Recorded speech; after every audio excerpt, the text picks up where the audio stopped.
আসসালামু আলাইকুম প্রিয় শিক্ষার্থীরা, সবাইকে স্বাগতম জানাচ্ছি টেকনিক ইজি এডুকেশনের পক্ষ থেকে। আমরা আজকে ইজি ম্যাথ বইয়ের ৭০ অধ্যায় অর্থাৎ পরিসংখ্যানের একটি গুরুত্বপূর্ণ সৃজনশীল আলোচনা করব। সেটি হচ্ছে কুমিল্লা বোর্ড ২৫ সালে এসেছে। এখানে যদি আমরা খেয়াল করি, এখানে আমাদের উদ্দীপক দেওয়া আছে একটা গণসংখ্যা নিবেশন সারণী। ক নম্বর প্রশ্নে বলা হচ্ছে প্রচুরক শ্রেণীর মধ্যবিন্দু কত? অর্থাৎ এখানে যে টেবিলটা দেওয়া আছে এই টেবিলটার প্রচুরক শ্রেণী কোনটা আর সেই শ্রেণীর মধ্যবিন্দু কত? খুবই সহজ সরল সিম্পল একটা প্রশ্ন, তাই না? আমরা জানি প্রচুরক শ্রেণী কোনটা হয়, যেই শ্রেণীর গণসংখ্যা বেশি সেটাই প্রচুরক শ্রেণী। তুমি দেখো তো এখানে কোন শ্রেণীতে গণসংখ্যা বেশি? এই যে 18 সবচেয়ে বেশি গণসংখ্যা। তার মানে এটা হচ্ছে আমাদের প্রচুরক শ্রেণী। 51 থেকে 60 পর্যন্ত এটা হচ্ছে আমাদের প্রচুরক শ্রেণী। তার মানে 51 থেকে 60 পর্যন্ত এটা যেহেতু প্রচুরক শ্রেণী, তার মানে এটাই হচ্ছে আমাদের কি?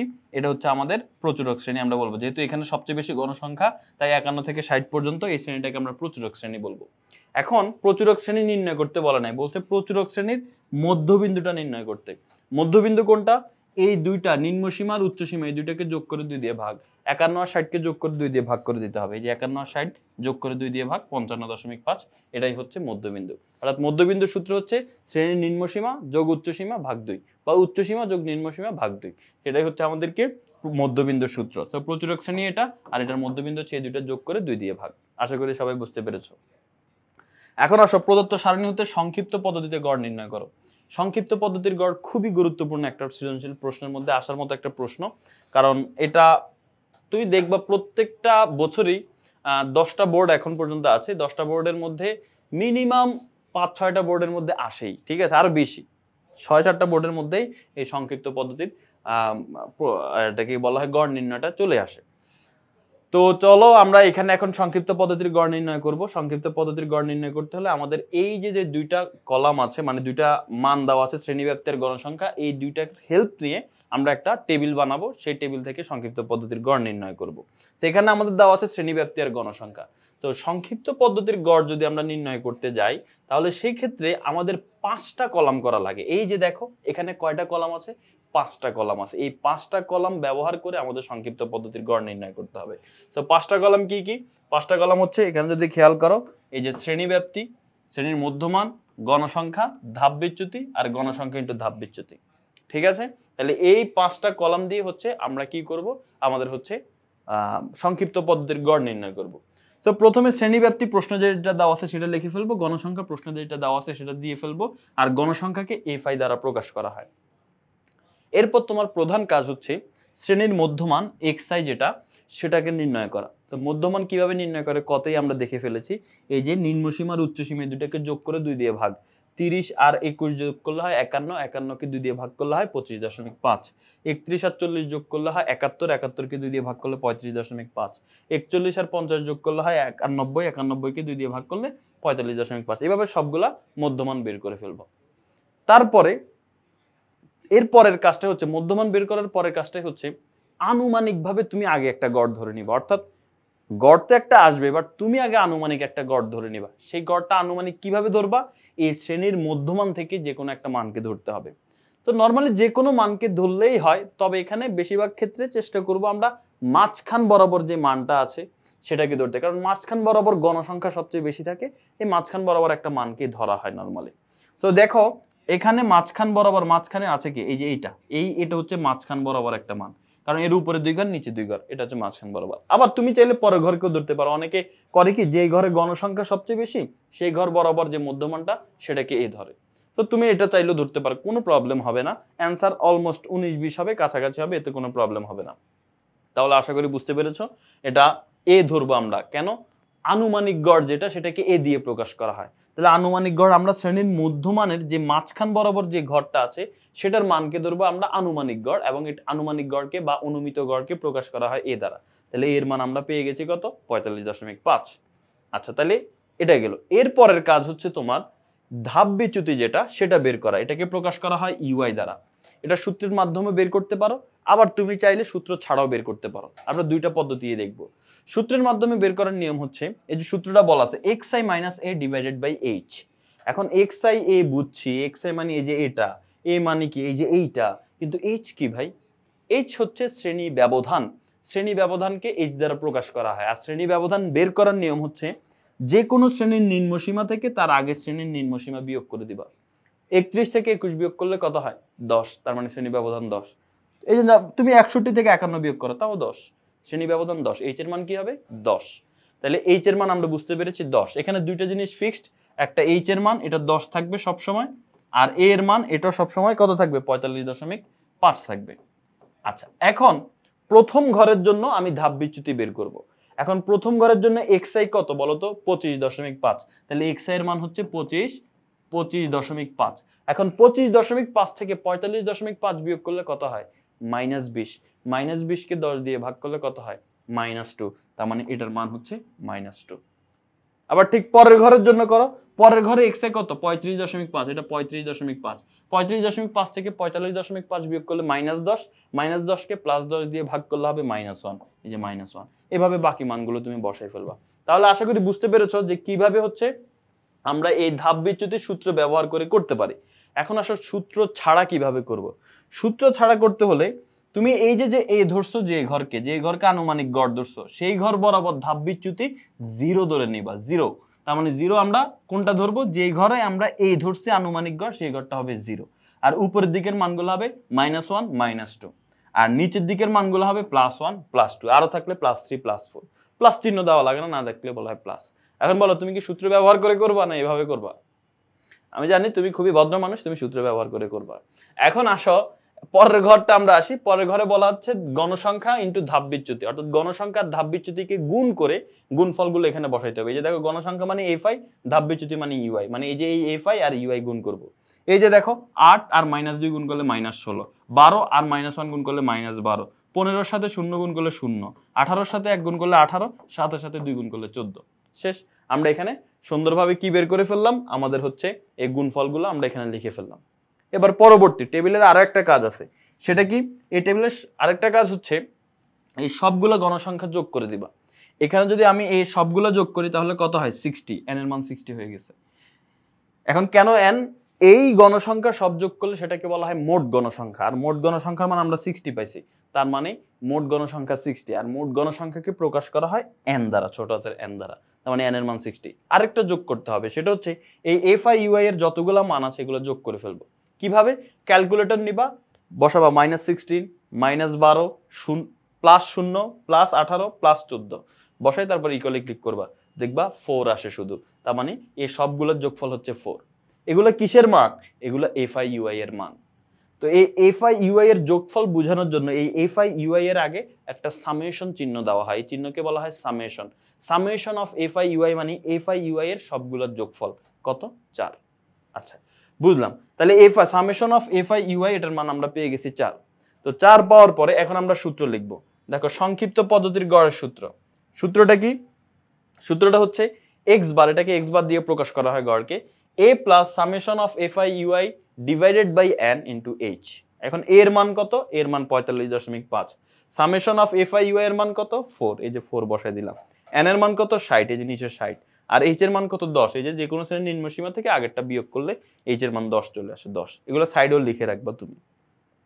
এবার ক্যালকুলেট করে ফেলো, দেখো এখানে হচ্ছে কাটাকাটি করছে, এখানে হিসাবটা একটু বুঝাই দেই।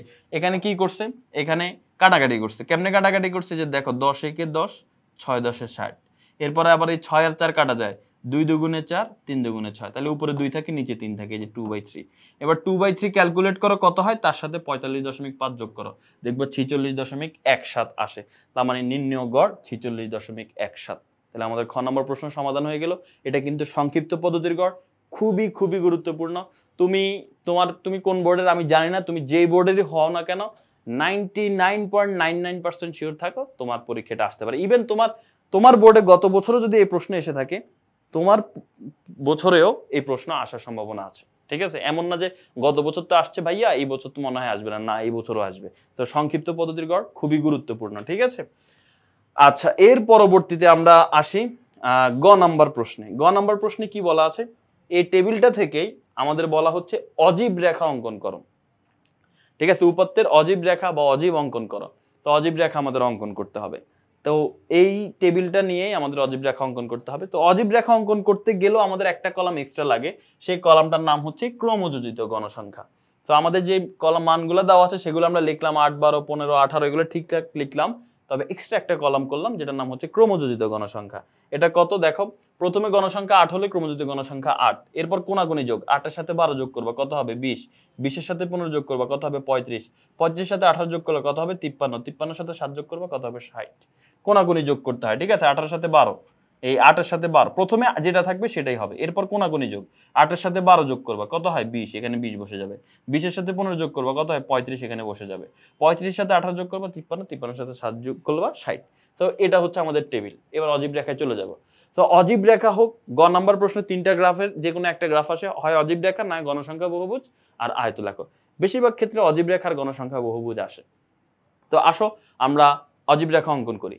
তো যে গ্রাফে অঙ্কন করো না কেন তোমাকে দুইটা অক্ষ অঙ্কন করতে হবে, একটা হচ্ছে এইরকম ভাবে থাকে আর একটা এরকম ভাবে থাকে, অর্থাৎ একটা হচ্ছে এরকম শোয়ানো থাকে আর একটা এরকম উলম্ব ভাবে থাকে। শোয়ানো ভাবে যেটা থাকে সেটাকে বলা হয় আনুভূমিক রেখা এক্স অক্ষ। তো এই যে দেখো এটা হচ্ছে এক্স অক্ষ। এক্স অক্ষটা কেমন হয়, এক্স অক্ষটা যদি একটু ভালো করে তোমাদেরকে দেখানোর চেষ্টা করি।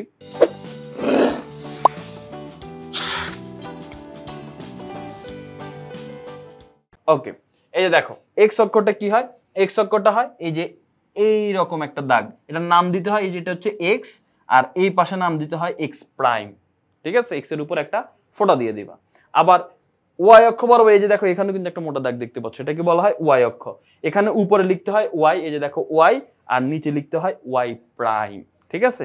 তা আশা করি বুঝতে পেরেছো নামগুলো কিভাবে দিতে হয়। এখন এক্স অক্ষে আমরা বসাবো কাকে, এক্স অক্ষ বরাবর আমরা বসাবো শ্রেণীর উচ্চ সীমাগুলোকে। কাকে বসাবো, উচ্চ সীমাগুলোকে। তো উচ্চ সীমাগুলোকে কিভাবে বসাবো, উচ্চ সীমা কোনগুলো সেটা আমাদের আগে বুঝতে হবে। এই যে আমরা টেবিলটা দেখতে পাচ্ছি, এই টেবিলের মধ্যে এই প্রত্যেকটা শ্রেণীর ডান দিকের মান এগুলো হচ্ছে উচ্চ সীমা, আর বাম দিকের মানগুলোকে বলা হয়, এগুলোকে বলা হয় নিম্ন সীমা। তবে আমরা বসাইতে হবে এই উচ্চ সীমাগুলো আমাদের বসাইতে হবে, 30, 40, 50, 60, 70 এগুলো আমাদের বসাইতে হবে। তো এগুলো তো বসাবো ঠিক আছে, তার আগে তোমাকে আরেকটা মানও এখানে এক্সট্রা লিখে রাখতে হবে। দেখো এর আগে যদি কোনো ঘর থাকতো সেখানে উচ্চসীমা কত হইতো বলো তো? 70 এর আগেরটা 60, 60 এর আগেরটা 50, এর আগেরটা 40, এর আগেরটা 30, এর আগে কোনোটা থাকলে কত হইতো 20। তোমাকে এটা সহ লিখতে হবে, এই 20 থেকে 70 লিখতে হবে। এখন কেন এই 20 লিখতে হবে সেটা আমি একটু পরে আলোচনা করতেছি। এই যে দেখো 20 থেকে 70 পর্যন্তই কিন্তু আমি লিখছি।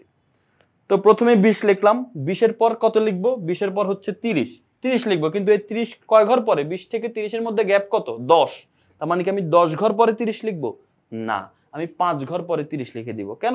কারণ আমি যদি এই 20 থেকে 70 পর্যন্ত লিখি আমার ছক কাগজটা অনেক বড় হয়ে যাবে, বাট খুব এটা এটা লেখার ক্ষেত্রে খুব একটা বড় হবেও না, তুমি চাইলে 10 ঘর পর লিখতে পারো, বাট বড় হয়ে যেতে পারে, সেই জন্য এখানে এক ঘরকে 2 2 করে হিসাব করছি। দেখো আমি 5 ঘর পরেই কিন্তু 30 লিখে দিছি। এই যে 20 এর পরে 1 2 3 4 5 ছক কাগজে 5 ঘর গুনে তারপরে 30 লিখে দিলাম, আবার 30 এর পর 5 ঘর গুনে 40 লিখে দিলাম। তার মানে এখানে আমি প্রত্যেকটা ঘরকে 2 2 করে হিসাব করতেছি, এক ঘর গেলে 2 করে বেড়ে যাচ্ছে, অর্থাৎ 20 এর পরে এক ঘর গেলে সেটা 22, আরেক ঘর গেলে সেটা 24, তার মানে 5 ঘর গেলে সেটা 30, আরো 5 ঘর গেলে 40, আরো 5 ঘর গেলে 50, এইভাবে 70 পর্যন্ত আমি লিখব। লিখার পরে এই যে ক্রমযোজিত গণসংখ্যা সেটা আমরা ওয়াই অক্ষ বরাবর লিখে ফেলবো। তো ওয়াই অক্ষ বরাবর ক্রমযোজিত গণসংখ্যা, ক্রমযোজিত গণসংখ্যা কত 8, 20, 35, 53, 60। এখন ক্রমযোজিত গণসংখ্যা লেখার ক্ষেত্রে একটা নিয়ম ফলো করতে হয়, সেটা হচ্ছে তুমি দেখবা সর্বোচ্চ ক্রমযোজিত গণসংখ্যা কত, আমি দেখতে পাচ্ছি সর্বোচ্চ ক্রমযোজিত গণসংখ্যা হচ্ছে 60। তাহলে সেই ক্ষেত্রে আমি যে কাজটা করব, এই 0 থেকে 60 পর্যন্ত হচ্ছে আমি বিন্দু নিব। তবে এখানে এরকম 8 এ একটা দাগ দিব, 20 এ দাগ দিব, 35 এরকম না, 60 পর্যন্ত আমরা যাব 5 ঘর 5 ঘর 5 ঘর করে যাব।